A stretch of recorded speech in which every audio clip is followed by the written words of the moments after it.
Good morning dear students. मैं सुरेंद्र कुमार भारत आप सब लोगों का स्वागत करता हूं आपके अपने यूट्यूब चैनल पॉलिटी लाइव में। और आज की इस वीडियो में हम डिस्कस करने वाले हैं 10th क्लास के the very first chapter of the civics, that is power sharing. तो फर्स्ट ऑफ ऑल सबसे पहले हम बात करेंगे यहाँ पे the meaning of power sharing.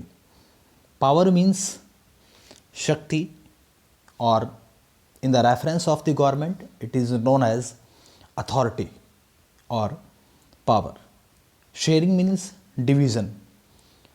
तो इस तरीके से पावर शेयरिंग का जो मीनिंग बनता है वो बनता है सत्ता का विभाजन या सत्ता का बंटवारा।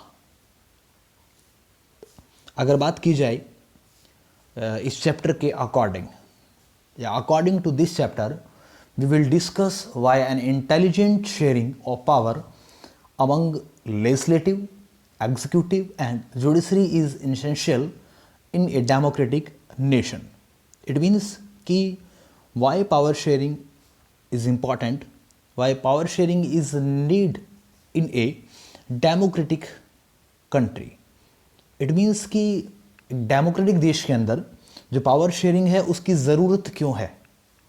ठीक है, तो एक लाइन में हम बोल सकते हैं because by the power sharing all organs of the government working in a fine manner. Power sharing होगी तो सरकार के जो भी अंग होंगे, सरकार के जो भी लेवल्स होंगे, वहाँ पावर्स को लेकर कोई कॉन्फ्लिक्ट नहीं होगा, और इसीलिए सब के सब organs of the government and levels of the government अपने अपने एरियाज़ में अपनी अपनी लिमिटेशंस के साथ काम करेंगे। तो so power sharing is very important in a democratic country. अब पावर शेयरिंग को हम इस तरीके से भी बोल सकते हैं, power sharing is the division of power in the organs of the government like legislative, executive and judiciary, as well as in the levels of government, central government, state government and local self government. अब देखिए, जिस तरीके से हम बात करें हमारी family की, हमारी फैमिली में जो सबसे हायर अथॉरिटी होती है वो होते हैं हमारे मदर और हमारे father. It means each and every decisions of our home given by our respective head of the family. Suppose हमारे घर में कोई भी मेहमान आएगा या घर में कुछ भी अगर हमें लेकर आना है, तो या तो उसके रिगार्डिंग सारा डिसीज़न जो होगा वो हमारी मदर लेंगी या फिर हमारे फादर। तो इट मीन्स कि जो पावर है वो डिवाइड है हमारी फैमिली में भी। घर का कौन सा काम किसे करना है, कौन सा काम किसे नहीं करना, it is decided by the head of the family. इसी तरीके से सरकार में भी पावर्स का डिवीज़न होता है, पावर का विभाजन किया जाता है according to the principle, according to the rules, according to the political theory और दी कॉन्स्टिट्यूशन। सपोज अगर मैं बात करूं आपके सामने एक एग्जांपल की, कि मान लीजिए आपकी फैमिली में आपको एक लैपटॉप या एक न्यू गैजेट की ज़रूरत है, तो सबसे पहले किससे पूछा जाएगा? आप कहोगे सर ऑब्वियस सी बात है फादर से पूछा जाएगा, बट ज़रूरी नहीं है ये। क्यों? हो सकता है कि हमारे फादर को उतनी अच्छी टेक्निकल चीज़ों की नॉलेज ना हो जितनी अच्छी हमारे ब्रदर को हो सकती है, जितनी अच्छी हमारी सिस्टर को हो सकती है, या जितनी अच्छी नॉलेज हमारे मदर को हो सकती है। तो इट मीन्स परिवार में जो भी एक्शंस होंगे, जो भी एक्टिविटीज़ होती हैं, उन्हीं के रिगार्डिंग सबसे पहले उस पर्सन से पूछा जाता है जो उसमें बहुत स्किल्ड होता है, जिसके पास उसके बारे में having a very great knowledge about that topic. ठीक है, अब सपोज मान लीजिए कि आपको लैपटॉप चाहिए और आप पूछ रहे हैं अपने दादाजी से, जिनको लैपटॉप के बारे में कुछ ज़्यादा पता नहीं है, कि which one laptop is best for me या which one is suitable for me. तो फिर वो बेवकूफ़ी वाली बात होगी। इट मीन्स कि जिसका काम होगा उसको उसी के अकॉर्डिंग तवज्जो दी जाती है, उसी के अकॉर्डिंग उसे वो काम दिया जाता है। देखिए, in class 9th you read that in a democracy all powers does not test with any one organs of the government. आपने 9th क्लास में पढ़ा कि सरकार की सभी शक्तियाँ, all powers of the government, कभी भी एक हाथ में नहीं होती, बिकॉज डिवीज़न इज देयर।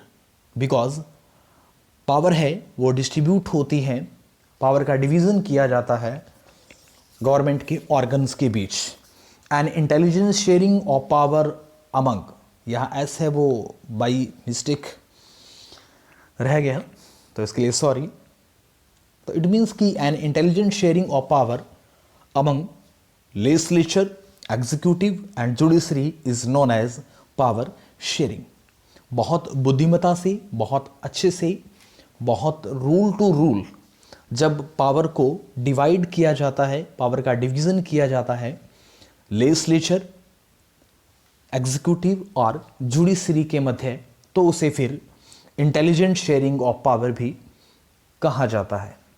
तो in this chapter we will talk about this two stories. One is the story of Belgium and second one is the story of Sri Lanka. The capital of the Belgium is Brussels and the capital of the Sri Lanka is Colombo. But आपने कुछ बार आपने ये भी सुना होगा कि श्रीलंका की capital है वो जयवर्धनेपुरम है। इट इज़ द इकोनॉमिक और कैपिटलिस्ट सिटी ऑफ श्रीलंका। जो भी इकोनॉमी के रिगार्डिंग जो भी काम किए जाते हैं वो जयवर्धनेपुरम में किए जाते हैं, इसीलिए उसको एक इकोनॉमिक कैपिटल भी कहा जाता है श्रीलंका की, but real capital is Colombo. So both these stories are about how democracies handle demands for power sharing. It means कि दोनों की दोनों स्टोरी में हम बात करेंगे कि किस तरीके से दोनों कंट्रीज़ ने डेमोक्रेसी को अडॉप्ट किया और जो डिमांड्स ऑफ द पीपल थी उनको कैसे किया गया, और पावर शेयरिंग की जो डिमांड थी उसको किस तरीके से हैंडल किया गया। कंक्लूजन फ्रॉम द स्टोरीज, दोनों कहानियों को पढ़ने के बाद में कंक्लूजन क्या होने वाला है, नीड्स फॉर पावर शेयरिंग, कि डेमोक्रेसी जो कंट्री होते हैं या डेमोक्रेटिक जो नेशन होते हैं वहाँ पावर की डिवीज़न की नीड क्यों होती है, why do we need power sharing in a democratic country. तो इन सब चीज़ों को पढ़ेंगे।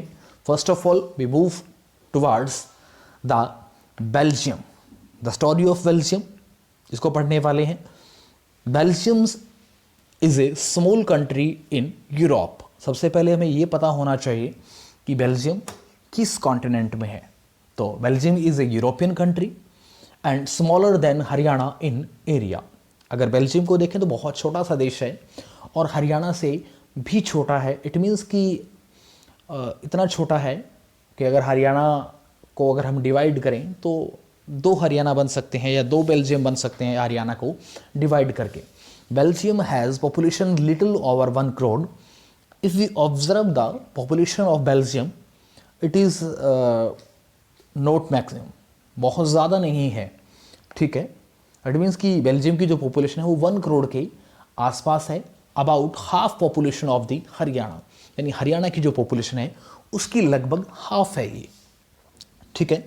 मीन्स पॉपुलेशन में भी बहुत ज़्यादा नहीं है। Now we talk about the ethnic composition of Belgium. Ethnic means जातीय, विच ट्राइब्स इज लिविंग या live in the area of Belgium, कि बेल्जियम में कौन कौन सी जातियाँ, कौन कौन से वंश के लोग वहाँ रहते हैं। It is known as ethnic.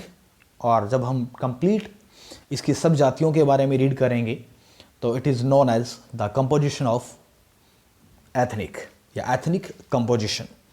तो फर्स्ट ऑफ ऑल देखिए 59% Dutch speaking, 59% lives in Flemish region and speak Dutch language, कि 59% जो लोग हैं वो फ्लेमिश रीजन में रहते हैं और जो लैंग्वेज स्पीक करते हैं वो है डच। इट मीन्स कि इनकी नंबरिंग है वो नियर अबाउट 60% के आसपास है और इन्हीं का कंट्रोल होना चाहिए उस हिसाब से। तो बट कुछ चीज़ें और देखिए, 40% French speaking, it means 40% lives in Wallonia region and speak French.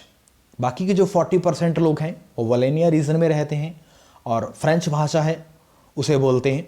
Remaining 1% और रिमेनिंग 1% जो लोग हैं वो कौन सी लैंग्वेज बोलते हैं? वो बोलते हैं German language, and they lived in both areas, in Flemish region as well as in the Wallonia region. तो this is the composition of the country side और द फुल कंट्री. ये पूरे देश की कंपोजिशन है. बट थोड़ा सा हम बात करेंगे.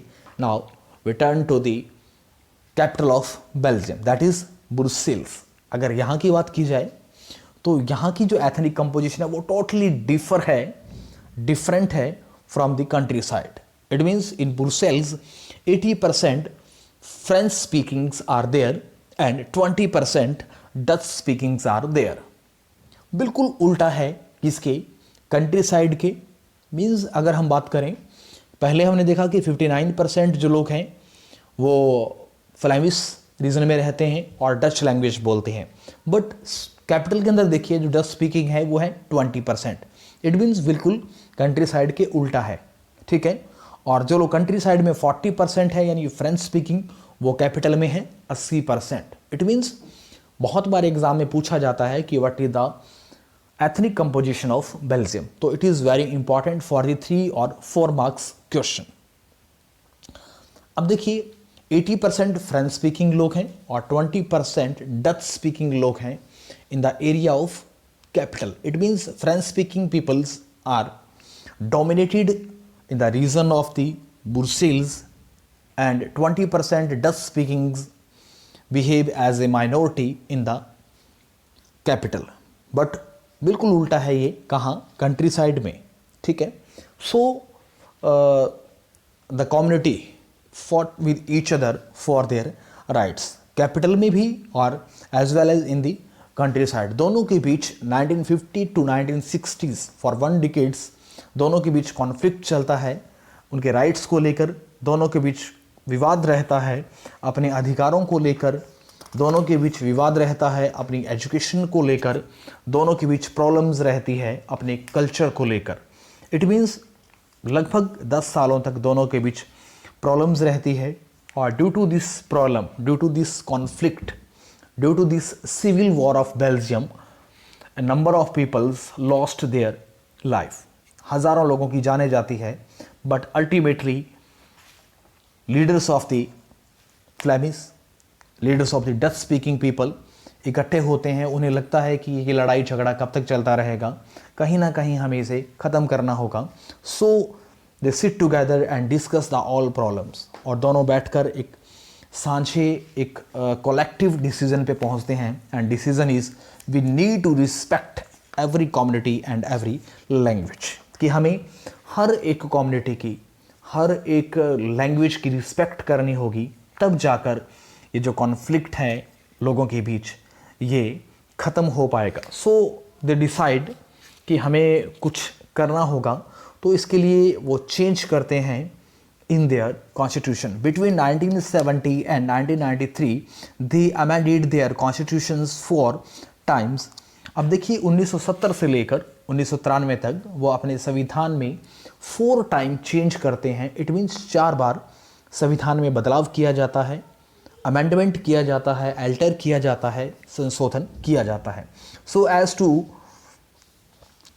Work out on an arrangement that would able everyone to live together within the same country. ताकि सारे के सारे देश के जो लोग हैं, चाहे वो फ्रेंच स्पीकिंग है, चाहे वो डच स्पीकिंग है, चाहे वो जर्मन स्पीकिंग है, वो सब लोग साथ रह सकें पीसफुली. सो ये अमेंडमेंट किए गए. आप देखिए अमेंडमेंट क्या थे. ठीक है. अब जो अमेंडमेंट किए गए उनको बोला गया द मॉडल ऑफ बेल्जियम.